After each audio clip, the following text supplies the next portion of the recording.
home during, as they all say, that during my film release, because I feel that I have something to talk about. এবার সাকিব খানের Prince মুভিতে অভিনয় করবেন ওপার বাংলার সেরা বিখ্যাত বলিউড নায়িকা রানী মুখার্জি। তার অভিনয়টি হবে অসাধারণ এবং সুন্দর। তার অভিনয়টি আমরা সকলেই দেখার চেষ্টা করব।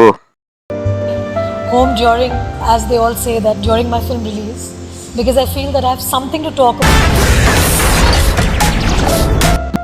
অনেকেই বলেছেন রানী মুখার্জি হতে পারে এই সিনেমার নায়িকা, কিন্তু তিনি নিজেই বলেছেন যে আমি কোনো এই সিনেমার নায়িকা নয়, আমি বরং একটা বিশেষ চরিত্রেই অভিনয় করব।